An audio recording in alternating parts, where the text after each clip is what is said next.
ప్రభు యొక్క ఘనమైన నామాన్ని బట్టి ప్రతి ఒక్కరికి వందనాలు చెల్లిస్తున్నాను. ఈ ఉదయకాలాన్ని ఎన్నో సంగతులు నువ్వు తెలుసుకున్నట్లయితే, దైవ సన్నిధిలో దినదినము ఎదుగుతూ, వాక్యంలో, ప్రార్థనలో, సహవాసంలో కుదర్చబడితే, ఏది ప్రాముఖ్యమైన విషయాల్లో, ఏది ప్రాముఖ్యం కాని విషయాల్లో నువ్వు తెలుసుకునేటువంటి, గ్రహింపు కలిగినటువంటి స్థితిలోనికి వెళ్ళినప్పుడు, గొప్ప ఆశీర్వాదాన్ని నువ్వు చూస్తావు.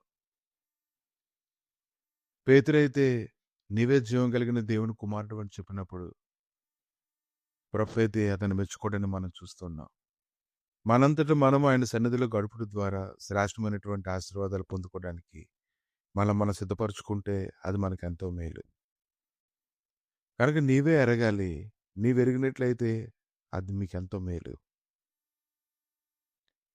మత్తయి సువార్త 15వ అధ్యాయము 12వ వచనం నుంచి, అంతటా ఆయన శిష్యులు వచ్చి పరిసయ్యుల ఆ మాట విని అభ్యంతరపడితిరని నీకు తెలియనా అని ఆయన అడుగగా, ఆయన పరలోకమందున నా తండ్రి నాటిన ప్రతి మొక్కయు పెళ్ళగింపబడును. వారి జోలికి పోకుడి, వారు గుడ్డివారు ఉండి గుడ్డివారికి త్రోవ చూపువారు. గుడ్డివాడు గుడ్డివానికి త్రోవ చూపిన ఎడ్ల వారిద్దరూ గుంటలో పడుదురు కదా నేను. ప్రభు మాట్లాడుతున్నటువంటి మాటలు శిష్యులకి అంత ఆశ్చర్యం కలిగిస్తూ ఉండేవి. ప్రభు హృదయంలో దాని వివరణ ఎలాగుందో శిష్యుల హృదయంలో దానికి వివరణ లేదు. చాలా సంగతులు వారి హృదయంలో వివరణ అయితే లేదు. కనుక ఎవరైనా చెప్పినా నమ్ముతూ ఉండేవారు. ఆ సమయంలోనే ప్రభు వారితో మాట్లాడి వారిని కుదుర్చుతూ ఉండేవారు.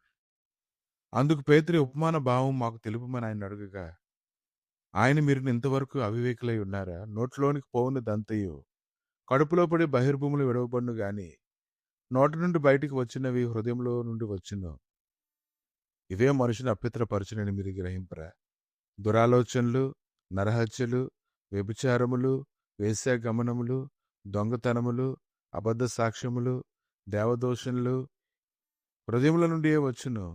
ఇవే మనిషిని అపవిత్రపరచును గాని చేతులు కడుక్కొనక భోజనం చేయుట మనిషిని అపవిత్రపరచదని చెప్పాను. ఈ పరిసయ్యులు మాట్లాడుతున్నటువంటి ప్రతి మాటని గమనించినప్పుడు సామాన్యమైన విషయాల్ని వాళ్ళు పెద్ద విషయాలుగా చేసి దాని భూతద్భుతులను చూసి వారి ఇతరుల్ని బలహీనపరుస్తూ ఉండేవారు. కనుక చేతులు కడుక్కొనక భోజనం చేస్తే అపవిత్రపరచబడిపోతాము అనేటువంటి విషయం కంటే నీ హృదయంలో నుంచి దురాలోచనలు, నరహత్యలు, వ్యభిచారములు చాలా రకాల సంబంధించినటువంటి ఆలోచన తలంపులు బయలుదేరినప్పుడే నువ్వు అపవిత్రపరచబడతామని ప్రభు అయితే మాట్లాడుతూ ఉన్నారు. ఆయన మాట్లాడుతున్న మాటలు జయ జీవితం జీవించేటువంటి వారి జీవితంలో ఏ పనులు చేస్తే ఆశీర్వాదకరంగా ఉంటుందో, ఏ పనులు చేయకుండా ఉంటే అది మంచిదో దాని గురించి మాట్లాడుతూ ఉన్నారు. కానీ సామాన్యమైన ప్రజలైతే ఆయన మాట్లాడుతున్న మాటలు కనుక గమనించినట్లయితే సామాన్యమైనటువంటి విషయాల్లోని వారు రకరకాలుగా ప్రవర్తించడాన్ని చూస్తూ ఉన్నాం. కనుక శరీరానుసారంగా జీవించేటువంటి వారు పరసంబంధమైన సంగతి జరగరు కాబట్టి భూసంబంధమైన సంగతులు చేయకపోయినట్లయితే అది పెద్ద లోటుపాట్లు ఎంచుతూ ఉంటారు. కానీ పరసంబంధికి ఎదిగేటువంటి వారంటే కొన్ని కొన్ని విషయాలు అవి చాలా సామాన్యమని దేవుని ఆత్మ వలన తెలుసుకొని వారు మనస్సాక్షి చెడిపోకుండా కాపాడుకుంటూ ఉంటారు. కనుక ఈ ఉదయకాలాన్ని ఆయన చెప్పేటువంటి మాటలు కానీ నువ్వు శ్రద్ధగా వింటే ఏ విషయాల్లోని నువ్వు శ్రద్ధగా ఉండాలో, ఏ విషయంలోని జ్ఞానం వహించి నడుచుకోవాలో ఆయన సన్నిధిలో గడిపినప్పుడు మాత్రమే తెలుస్తుంది. అలా ఎవరైతే వ్యక్తిగతంగా ఆయన సన్నిధిలో గడుపుట ద్వారా గ్రహించుకొని ప్రభు దగ్గర మాట్లాడుతూ ఉంటారో వారు సంపాదించుకున్నటువంటి ఆ యొక్క కృపను బట్టి దేవుడు ఎంతగానో సంతోషిస్తూ ఉంటారు. ఈరోజు చాలా మర్మములు అనేవి, కొత్త కొత్త సంగతులు అనేవి దేవుని ఆత్మచేత మాత్రమే మనం తెలుసుకోగలం.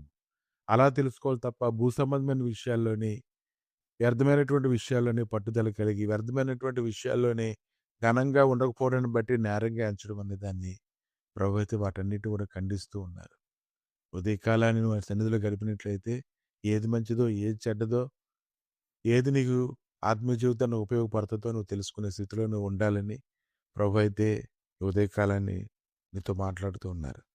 కనుక నువ్వు లోతుగా వెళ్ళినట్లయితే చాలా సంగతులు తెలుసుకొని దేవునికి నచ్చినట్లుగా ఉంటావు. మత్తయి సువార్త 15వ అధ్యాయము 16వ వచనం, ఆయన మీరును ఇంతవరకు అవివేకులై ఉన్నారా అని.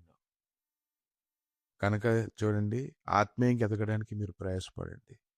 ప్రభా ఈ ఉదయకాలాన్ని తండ్రి నీ సన్నిధిలో ఎంతమంది అయితే నీ యొక్క లోతైనటువంటి మాటల కొరకు కనిపెట్టుకుని ఉన్నారు, లోతుగా ధోని నిండినప్పుడు ఎలాగైతే ఆశీర్వాదాలు దొరికాయో అలాగే తమ ఆత్మీయ జీవితంలో లోతుగా ఎదిగినట్లుగా సహాయం చేయమని యేసుక్రీస్తు నామములో అడిగి వేడుకుంటున్నాము తండ్రి. ఆమేన్.